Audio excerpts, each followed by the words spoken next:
네, 이제 시작해 주시면 돼요. 네, 안녕하세요. 저는 AWS 스텝 펑션스 워크플로우 구축하기라는 주제로 발표할 이화여자대학교 박가영입니다. 저도 규리님과 같이 8월에 열렸던 ACC 해커톤에서 스텝 펑션스를 사용해 봤는데요. 직접 사용해 본 경험을 공유해 보고자 합니다. 해당 서비스에 대해서 처음 들어보신 분도 계실 것 같은데, 발표를 듣고 한 번쯤 도전해 보셔도 좋을 것 같습니다. 네. 다음과 같은 순서로 진행하겠습니다. 먼저 AWS 스텝 펑션스에 대해 소개해보고 어떻게 활용할 수 있는지 소개해드리고 제가 해커톤에서 직접 사용해본 과정을 설명해드리고 사용해보면서 느낀 바를 간단히 전달해드리겠습니다. 일단 AWS 스텝 펑션스는 AWS에서 소개하는 카피는 이러합니다. 서버리스 워크플로우 오케스트레이션 또는 분산 애플리케이션을 위한 시각적 워크플로우인데요. 잘 설명이 와닿지 않으실 것 같은데 좀 풀어서 설명을 하면은 AWS 서비스를 사용해서 분산 애플리케이션을 구축하고 프로세스를 자동화하며 또는 마이크로 서비스를 오케스트레이션하고 데이터 및 기계학습 파이프라인을 생성할 수 있도록 지원하는 시각적 워크플로우 서비스입니다. 더 간단히 말하면 AWS의 서비스를 구성 요소로 하여서 워크플로우를 정의할 수 있게 도와줍니다. 스텝 펑션스에서 워크플로우는 상태 버신이라고 불리는데 이는 일련의 태스크들을 정의한 것입니다. 각 태스크는 특정 작업을 수행하거나 다음 상태로 전환하기 위해 사용이 됩니다.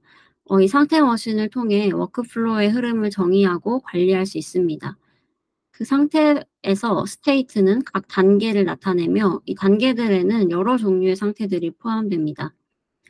스테이트 안에서도 타입을 정의할 수 있고 다음에 실행할 상태인 넥스트를 정의할 수도 있고 또 이 상태가 워크플로우의 마지막 단계임을 나타내는 엔드도 있고 입력 데이터를 상태에 전달할 때 쓰는 인풋 패스와 상태의 출력 데이터를 다음 단계에 전달할 때 쓰는 아웃풋 패스 등이 있습니다. 스텝 펑션스에 들어가시면은 워크플로우 스튜디오라는 걸 사용하실 수 있습니다. 콘솔에서 사용 가능한 건데요. 이 콘솔에 들어가면 디자인, 코드, 컨피그의 세 가지 모드를 사용해서 스테이트 머신을 개발할 수 있습니다. 먼저 디자인 모드를 사용하면 다음과 같이 보이는데요. 콘솔에서 드래그 앤 드랍으로 워크플로우를 설계할 수 있습니다.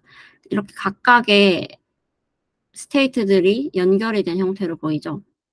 그래서 이 워크플로우가 수정되면 자체적으로 스테이트 머신을 검증하고 AWS에서 자동 생성해 줍니다.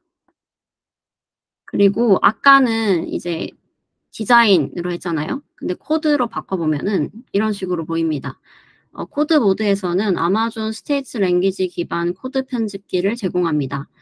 제이슨 기반의 구조화된 언어인 아마존 스테이트 랭귀지를 사용하여서 스테이트 머신을 만들 수 있습니다.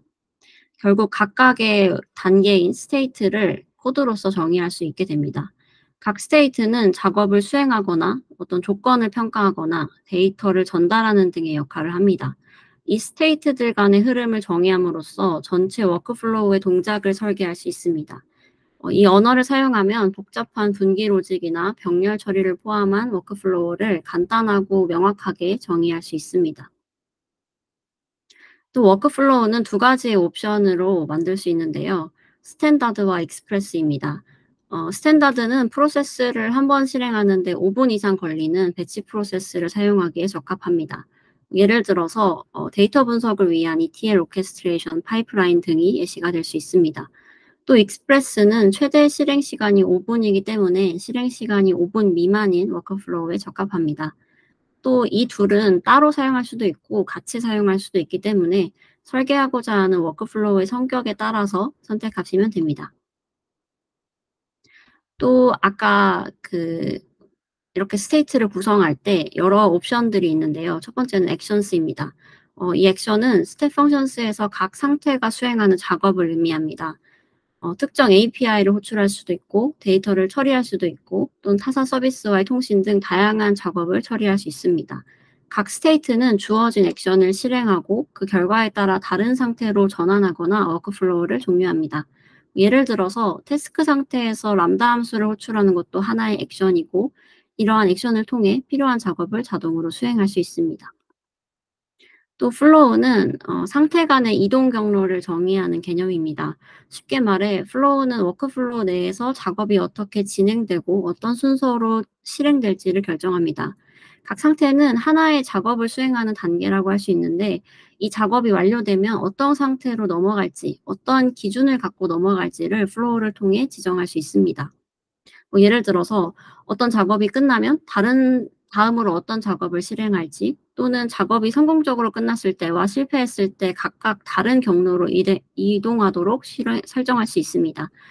이 플로우를 잘 설계하면 단순히 직선으로 진행되는 기본적인 워크플로우부터 시작해서 복잡하게 분기되는 플로우나 아니면 여러 작업을 동시에 실행하는 병렬 처리까지 다양한 워크플로우를 구현할 수 있습니다.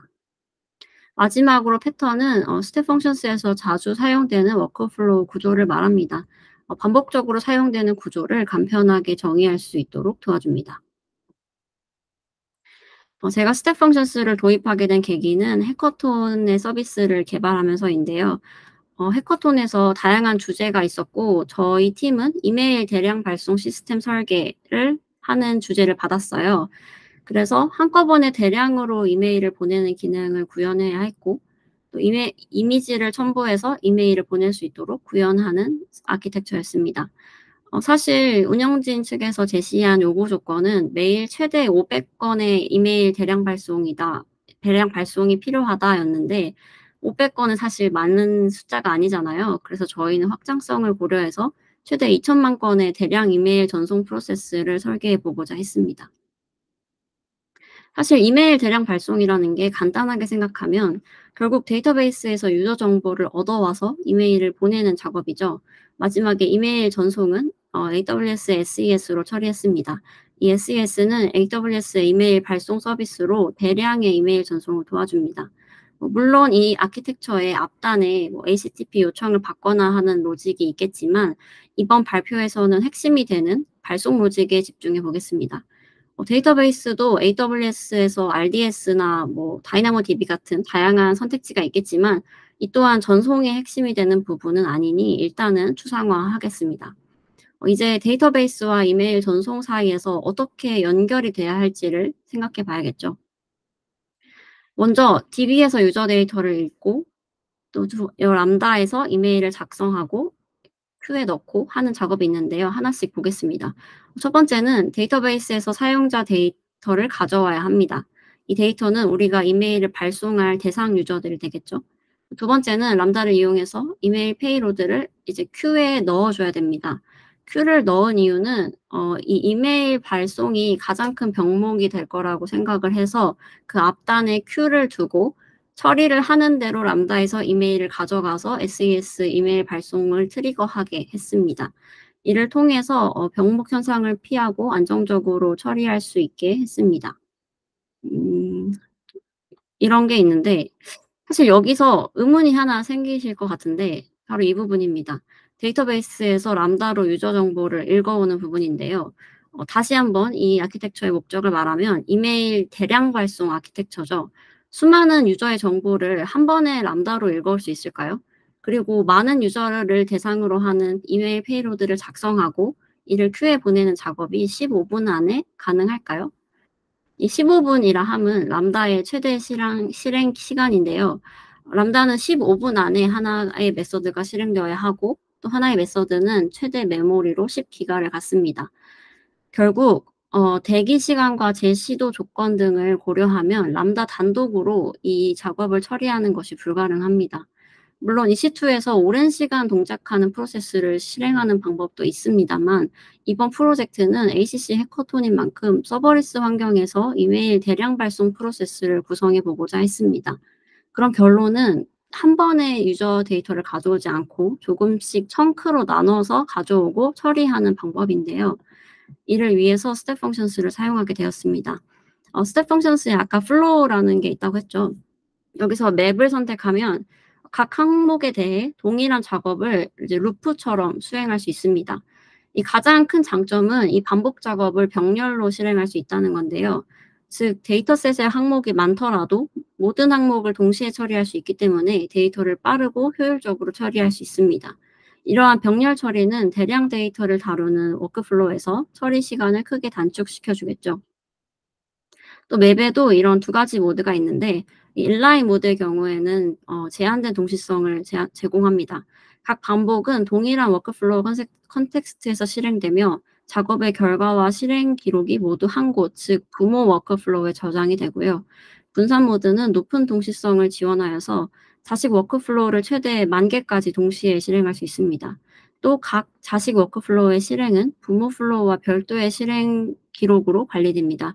이를 통해서 대규모 작업을 효율적으로 처리할 수 있게 됩니다. 어 그래서 어떤 식으로 적용을 했냐면은 이렇게 두 개의 스텝 펑션스 프로세스가 결합된 형태인데요.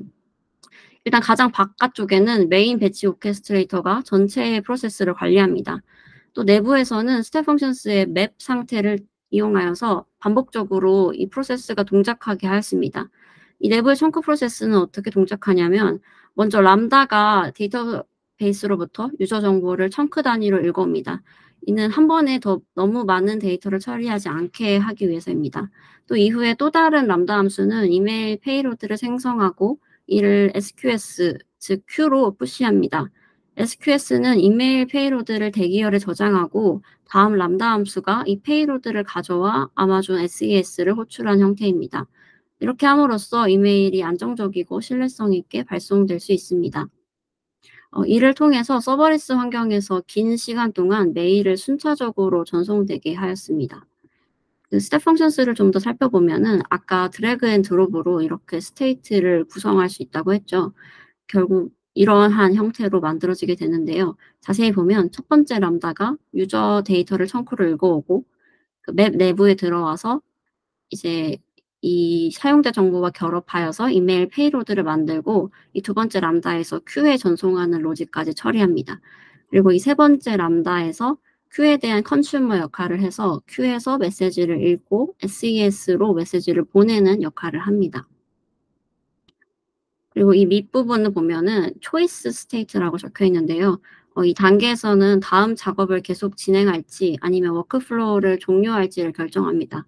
핵심은 그 REST evaluated key라는 변수의 존재 여부를 확인하는 건데요. 만약 이 키 값이 없으면 더 이상 처리할 데이터가 없다는 것으로 간주하고 워크플로우가 종료하게 되고 키 값이 존재한다면 아직 처리되지 않은 유저 데이터가 있다고 판단하여서 이제 그 키 값을 업데이트하고 다시 읽어오고 이메일 페이로드를 만들고 큐에 넣고 전송하는 이제 맵을 거치게 됩니다. 그래서 이렇게 스테이트먼트를 만들고 나면은 실행 시작 버튼을 눌러서 직접 테스트해 볼 수 있는데요. 실행하시게 되면 이게 막 색깔이 불빛이 들어오면서 바뀝니다. 그래서 초록색으로 다 처리되게 되면은 이 스테이트 머신이 잘 동작했다는 거고요.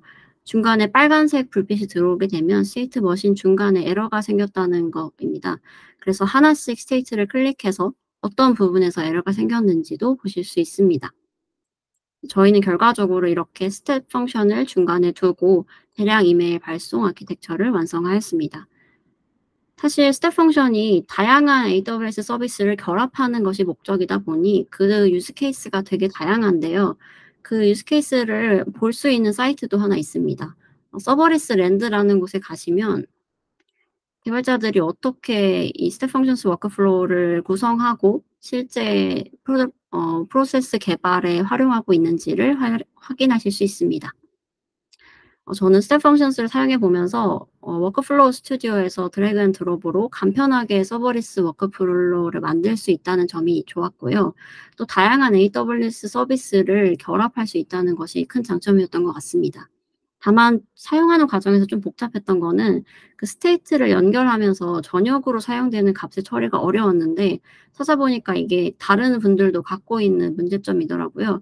그래서 이런 부분은 뭐 값을 계속 붙여주면서 처리한다든지 하는 방법도 있으나 조금 고민이 필요한 부분 같았습니다.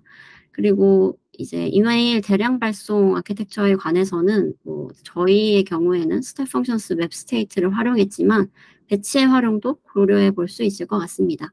이렇게 스텝 펑션스를 직접 사용해 보고 어떠한 장단점이 있는지를 알려드려 봤습니다. 감사합니다.